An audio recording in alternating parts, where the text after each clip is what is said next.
4명의 여학생이 같이 수업을 받으러 왔는데 분위기가 좀 묘한 거예요. 3명의 아이들이 1명의 아이를 좀 소외시키는 듯한 느낌이 들어서 제가 1달, 2달 정도 관찰을 해봤더니 실제로 그렇더라고요. 그래서 이 원인을 제가 찾아보니까 이 아이들의 부모님들이 같은 상황이셨어요. 3분의 어머니께서 1분의 어머니를 약간 소외시키시는 거예요. 그게 아이들에게 그대로 내려와서 하더라고요. 그래서 제가 그런데 왜 4명이 같이 수업을 왔지 하고 살펴봤더니 이 세 친구들이 평소에는 셋이 놀고 이렇게 인원이 필요하거나 자기의 요구를 들어줄 일이 있을 때 끼워주더라고요. 이런 친구들이 자존감이 점점 낮아지다 보니까 우리가 친구랑 놀 때 노는 거를 사정할 필요는 없거든요. 제가 제일 마음이 아팠던 거는 친구를 사귀고 싶어서 선물 공세를 하더라고요. 무리해서 편의점에서 초콜릿을 이만큼 사와서 나눠 먹어 그러면서 다 나눠주거나 해서 제가 그 모습을 딱 보는 순간 이건 아니다 해서 앉혀놓고 가르쳤어요.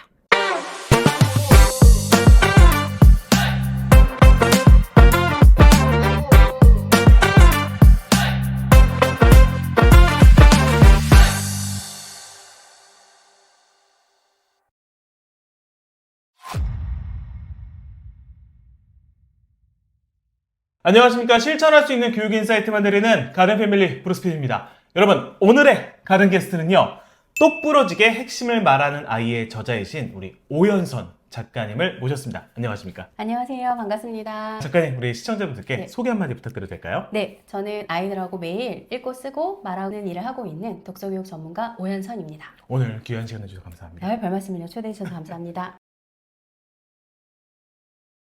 작가님, 네. 24년 동안 아이들을 상담하시고 이제 수많은 학부모님들을 만나셨는데요. 특별히 안타까웠던 사례가 있으셨다고 말씀을 해주셨어요. 10살 남학생 친구인데요. 이 친구가 친구들과 토론을 하면은 항상 선생님, 저도 저 친구랑 의견이 같아요 라고 꼬리 물듯이 이야기하는 친구가 있어요. 너도 네 의견을 이야기해봐 라고 이야기를 하면 막상 이야기하기는 좀 어려워하더라고요. 말해보자 그러면 똑같아요. 왜 이런 일이 발생을 하냐면 생각이 없을 수도 있고 다른 사람이 말하는 걸 보면 나도 저 정도 말할 수 있어 라고 하지만 사실은 그렇게 하기가 쉽지가 않거든요. 그래서 생각이 없거나 혹은 생각은 있지만 말로 표현하기가 너무 어려운 거예요. 네네. 그러다 보니까 토론을 할 때 자기도 모르게 그냥 관전하는 형태로 있거나 좀 밝은 친구들은 이겨라 하면서 토론을 찬성 반대팀을 응원을 하고 있는 친구도 있어요. 그래서 제가 볼 때마다 좀 마음이 안타깝고요.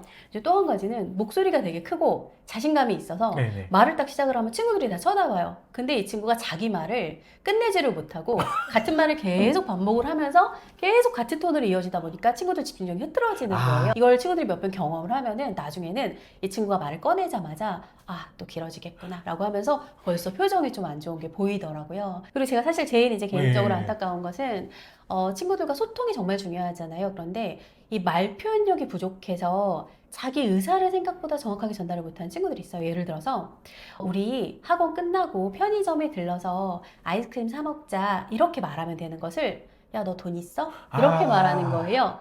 상대 친구가 오해를 하는 거죠. 돈 있냐고 왜 물어보지? 이렇게 되면서 자기도 자기 말 표현이 잘 안 되는 걸 스스로가 아니까 이제 손부터 나가서 야야야 이렇게 하더라고요. 친구들이 좋아하지 않는 경우도 봤어요. 아이들뿐만 아니라 성인들한테도 적용이 될 것 같기도 한데. 네, 맞아요. 저도 가끔 사람들과 대화하고 집에 가면 꼭 이불킥을 한 번씩 하거든요. 내가 왜 그때 그 단어를 썼을까? 왜 그렇게 표현했을까? 그래서 저도 항상 연습을 하고 있습니다. 그러면요, 소통을 잘하는 아이로 키우는 부모님들은 이런 원칙을 지키더라라는 측면으로 꼽아줄 수 있으실까요? 네, 5가지가 있는데요. 첫 번째는 나만 옳다는 생각으로 말하지 않는 거예요. 의외로 어릴 때부터 말을 되게 잘했던 친구들이 칭찬을 많이 듣더라고요. 주변에서 오, 너 되게 말 잘한다, 똘똘하다 이런 말을 들으니까 내가 하는 말의 내용이 옳구나 이렇게 생각을 해서 고학년쯤 되면은 자기 생각을 고착화시켜 나가서 내가 옳다는 측의 주장을 계속 하다 보니까 친구들과 소통이 안 되기도 하고, 그래서 제가 이제 부탁드리고 싶은 게 말을 잘하는 건 칭찬할 일은 좀 아니라고 생각해요. 소통의 영역이기 때문에 초등학생 친구들은 여러 가지 책도 읽고 대화도 하면서 견해를 많이 받아들여야 할 텐데 자기 생각이 굳어가는 게 좀 안타깝기도 해서 자기 생각만 옳다는 생각을 좀 줄여주면 좋을 것 같고요. 두 번째는 자기 생각을 문장으로 정확하게 구사를 해야 돼요. 제가 수업하는 친구 중에서 정말 똘똘하고 책도 많이 읽는 친구가 있어요. 그런데 답을 단답으로만 하는 거예요. 그래서 제가 왜 그런가 이렇게 관찰해봤더니 부모님이 아이의 의사 표현을 대신해 주시더라고요. 예를 들어서 상담을 왔을 때 제가 아이에게 어떤 책 요즘에 읽었어? 네네. 라고 이제 질문을 했어요. 그랬더니 아이가 개가 나오고 소년도 나오고 이렇게 이야기를 하더라고요. 그래서 근데 그때 어머님이 딱 끼어드셔서 제가 최근에 플랜더스의 개를 사줬는데 아이가 너무 재밌게 읽더라고요. 얼마나 감동적이었는지 2번, 3번 읽었어요. 이렇게 의사표현을 쫙 해주시니까 아이가 그 순간 말할 기회를 잃어버린 거예요. 그래서 부모님 입장에서는 선생님에게 어떻게든 잘 설명해주고 싶은 마음에 그러신 거겠지만 아이가 말을 할 때 좀 기다려주시거나 단답으로만 이야기를 하면은 그거를 문장으로 바꿔서 다시 전달하기만 해주셔도 아이들이 아 그렇구나 처음엔 듣다가 나중엔 자기가 완전한 문장 구사를 할 수가 있어요. 사실 아이 입장에서는 네네. 내가 무슨 말을 할 때 부모님이 계속 교정해주면 조금 네. 위축될 수도 있을 것 같은데. 네, 맞아요. 제가 지금 말씀드리는 거는 자연스럽게 아이랑 대화를 하다가 단답으로 나오면 아, 너의 의견은 이런 거구나 라고 이렇게 말해가 아니라 이런 거구나 라고 어른이 조금 더 어린이보다 완성된 문장을 구사해달라는 이야기를 드린 거예요. 3번째는 평소에 생각하는 사람이 되는 거예요. 평소에 자기가 생각한 것들이 말하기와 글쓰기로 아웃풋이 되는 거거든요. 네. 평소에 생각을 계속하는 사람들이야만 말과 글에 힘이 있고 핵심이 담겨져 있어요. 그래서 제가 본인들께 부탁드리고 싶은 것은 질문을 좀 아이들에게 많이 해주셨으면 좋겠는데 이 질문을 어렵게 생각하시지 말고요. 그냥 평상시에 너는 어떻게 생각해? 라거나 우리 이거 할까? 저거 할까? 주말에 여기 갈까? 저기 할까? 이런 일상 질문만 하셔도 아이들에게 말할 기회가 많이 생기기 때문에 일단 평소에 생각하는 아이로 키워주시는 거를 부탁을 드리고요. 또 한 가지는 계속 질문을 할 수는 없잖아요. 네. 아이들이 스스로 자기에게 질문하는 법을 가르쳐 주시면 좋겠어요. 가장 쉬운 방법은 책을 읽게 하는 거예요. 책을 읽는 건 처음에는 내가 저자의 의견을 받아들이는 거지만 계속 책을 읽다 보면 결국에 내 생각을 만들어가는 거거든요. 그럼 책을 읽으면서 처음에는 아, 이 상황에서는 왜 그런 거지? 이 인물은 왜 이렇게 행동했지? 이 작가가 하는 말은 무슨 뜻이지로 질문이 계속 생성이 돼요. 그래서 독서가 유지되는 친구들은 이 생성된 질문에 대한 답을 또 책에서 찾아요. 그러면 일상생활에서 사고하고 있는 아이가 되기 때문에 이런 친구들이 학원에 가서 말하기, 글쓰기라는 아웃풋을 배울 때에도 아주 알맹이가 있는 것들이 나오더라고요. 4번째는 말하기의 기본인 어휘력이에요. 많은 분들이 알고 계시지만 너무 실천이 힘들어요. 그래서 이렇게 생각해 보시면 좋겠어요. 책을 많이 읽고 똑똑한 아이들 중에서 말을 못하는 친구들이 많이 있거든요. 이 친구들이 자기 안에 있는 지식과 생각을 흙이라고 한다면 흙을 퍼내주는 게 삽인데 이 삽이 어휘력인 거예요. 그래서 어휘가 없으면 내 안에 아무리 많은 것들이 가득 차 있어도 표출할 수가 없어요. 그래서 어휘력이 정말 중요한데 중요한 거 이거 어떻게 키우냐잖아요. 현실적인 걸 좀 말씀을 드리고 싶은데 제가 생각하는 현실적인 건 사실은 독서인데 집에 있는 좋은 동화책, 좋은 문학 작품을 뽑아서 내가 써보고 싶은 단어가 나오면 말을 직접 해보는 거예요. 인물들 그 대사를 어휘를? 말하는 게 정말 좋아요. 예. 더 좋은 방법은 부모님이 아이에게 고급스러운 어휘를 재전달하기를 강조를 드리고 싶은데 아이랑 대화를 일상에서 많이 하시잖아요. 아이랑 이제 길을 걷다가 엄마 여기 걸으니까 좋다 이렇게 이야기하면 우리 여기 거닐어서 참 좋지라고 한 단계 높은 고급 어휘로 되돌려 주시면서 자연스럽게 대화를 하시면 그 안에서 성장을 하는데 이게 좀 부담스러우실 수 있는데 성인은 어린이보다 어휘가 좋을 수밖에 없기 때문에 조금만 신경 쓰시면 충분히 하실 수 있고 제가 아이들에게 실제로 되게 많이 하는 거고요. 그리고 저는 아이들에게 질문 던질 때 일부러 어려운 어휘를 던져요. 저학년 아이들에게 아이가 막 떨고 있으면 긴장하고 있어? 이렇게 물어보면 아이가 분명히 질문을 해요. 답을 해야 되니까 긴장이 뭐예요 선생님? 이렇게 얘기하거든요. 그때 자연스럽게 뜻을 설명해줘서 소통을 하면은 아이들이 좋은 어휘 하나 또 받아들인 거죠. 아이가 대화를 하실 때 아이가 엄마 나 지금 오는데 하필이면 아까 싸웠던 친구 만났어 기분이 안 좋았어 이렇게 이야기하면 부모님께서 아 되게 공교로운 일이 있었구나 라고 조금만 더 고급 어휘를 되돌려서 대화를 하시면 질문하지 않아도 자연스럽게 스며드는 어휘가 돼요. 네, 이게 가장 일상에서 편안하게 할 수 있는 거예요. 감정을 내세워서 말할 때가 많아요. 근데 사람이 자기 감정이 너무 앞서서 말을 하면 그 내용이 들어오지 않거든요. 근데 이제 아이들이 감정 표출을 많이 할 때가 언제냐면 집에서 기분이 안 좋을 때예요. 예를 들어서 숙제를 하고 있는데 동생이 들어왔어요. 그럼 이제 의사 표현을 해야 되잖아요. 네네네. 근데 보통 이제 아이들이 저리 가 이렇게 이야기하거나 잘 안 되면 엄마 좀 이렇게 이야기를 해요. 그럴 때 부모님들은 아이 마음을 다 아시니까 바로 해결해 주실 수도 있지만 아이에게 다시 한번 정확하게 말을 하게 하는 거예요. 문제점 이야기하고 그래서 네가 하고 싶은 말 이야기하고 어떻게 해줬으면 좋겠는지 이걸 제가 단어로 딱딱 말씀을 드리면 문제 동생이 들어와서 숙제를 할 수가 없었어요. 주장 저 지금 숙제를 하고 싶어요. 해결 방안 동생쯤 데리고 나가주세요. 요 정도 3단 말하기만 가르쳐 주셔도 아이가 내가 정확한 말로 표현을 해야 상황을 마무리 지을 수 있구나 라는 걸 자연스럽게 배울 수가 있어요.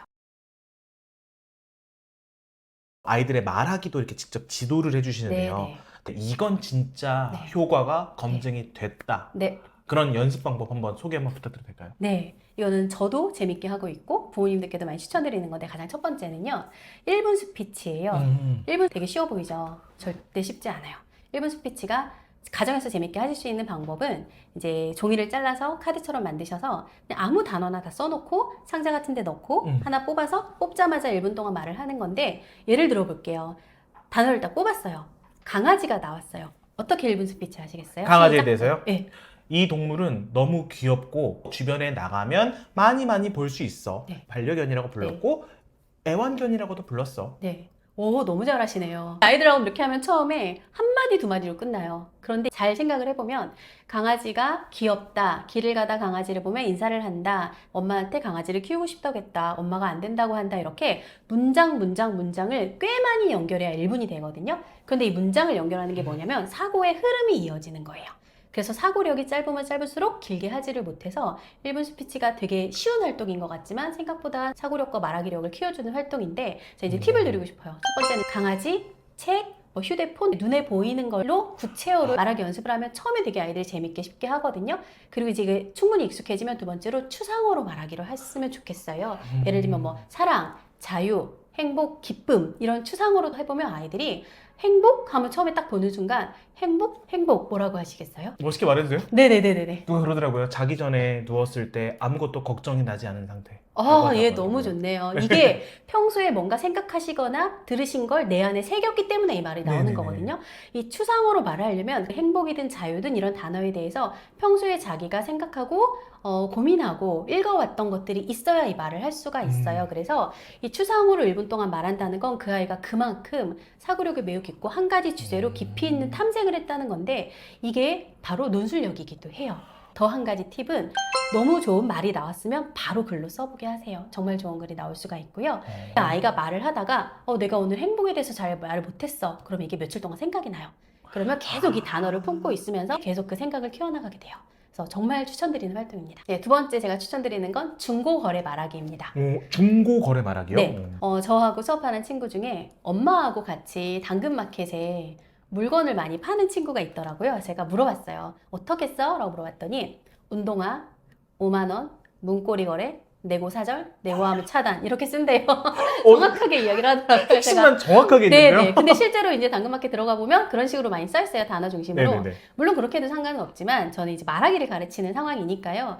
적어도 상품 이름 정확하게 특징이나 장점 얼마인지 정도는 문장으로 말하자라고 해서 제가 연습을 시켰어요. 그랬더니 이 친구 바로 운동화 팝니다. 한 달밖에 안 신었어요. 새 것 같아요. 이 운동화의 최대 장점은 신자마자 날아다니는 기분이 든다는 거예요. 5만 원입니다. 죄송하게도 할인은 못 해드려요. 이렇게 말을 너무 잘하더라고요. 또 한 가지는 배민 후기를 직접 쓰고 말하게 해봐요. 제가 물어봤거든요. 맛있게 먹으면 너희들 후기 써? 그럼 아이들이 후기를 쓴대요. 뭐라고 써? 그러면 대존맛 이렇게 쓴다고 하더라고요.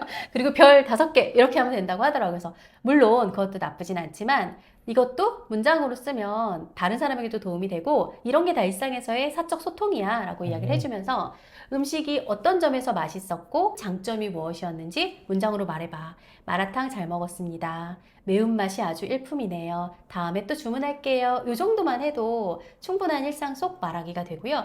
네, 세 번째는 여행 후 말하기입니다.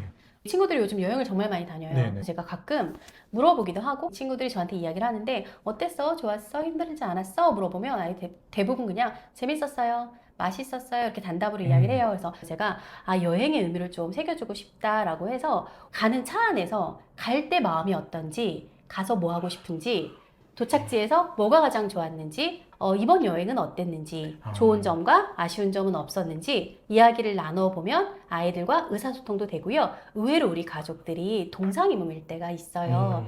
나는 이번 여행이 좋다고 생각했는데 아이가 좋지 않을 수 있으면 거기서도 생각을 발전시켜 나갈 수 있거든요. 그래서 가시는 길이든 오시는 길이든 자동차에서 꼭 해보셨으면 좋겠어요.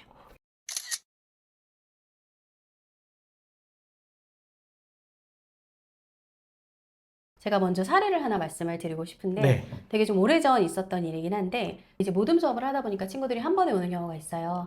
4명의 여학생이 같이 수업을 받으러 왔는데 분위기가 좀 묘한 거예요. 3명의 아이들이 1명의 아이를 좀 소외시키는 듯한 느낌이 들어서 제가 1달, 2달 정도 관찰을 해봤더니 실제로 그렇더라고요. 그래서 이 원인을 제가 찾아보니까 이 아이들의 부모님들이 같은 상황이셨어요. 3분의 어머니께서 1분의 어머니를 약간 소외시키시는 거예요. 그게 아이들에게 그대로 내려와서 하더라고요. 제가 그런데 왜 4명이 같이 수업을 왔지 하고 살펴봤더니 이 세 친구들이 평소에는 셋이 놀고 이렇게 인원이 필요하거나 자기의 요구를 들어줄 일이 있을 때 끼워주더라고요.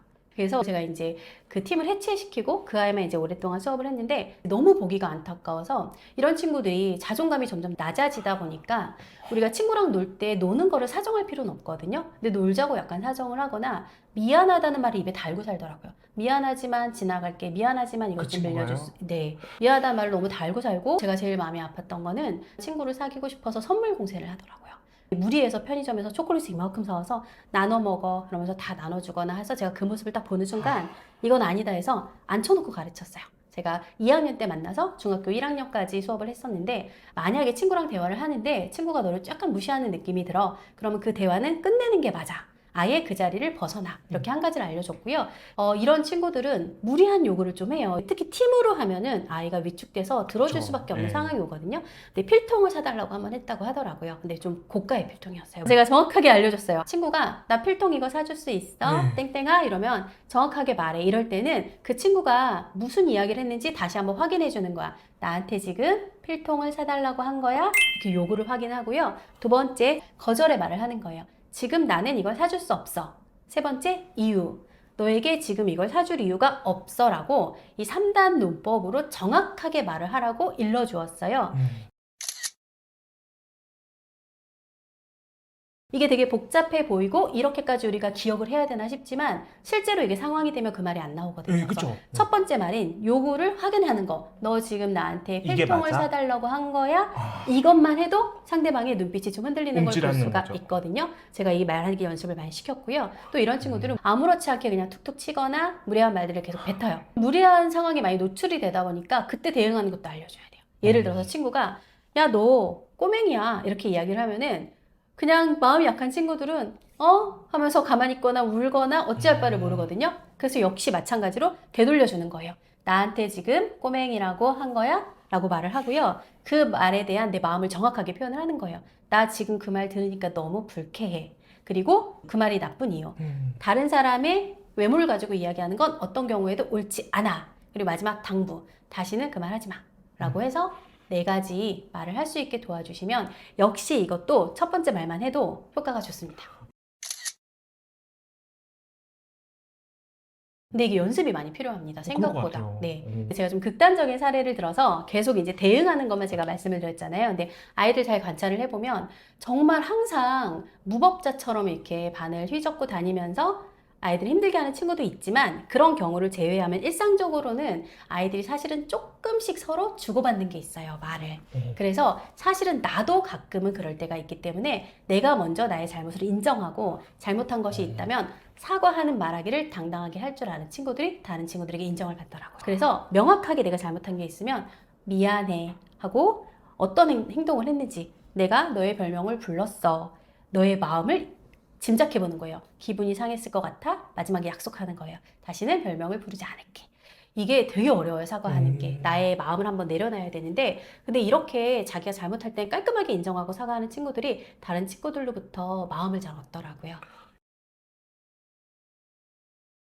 저희 아이는 좀 내향적이고 상처도 잘 받아서 네네. 현실적으로는 적용하기도 힘들 것 같아요. 네. 어떻게 해야 될까요? 어떻게 말씀 주시겠습니까?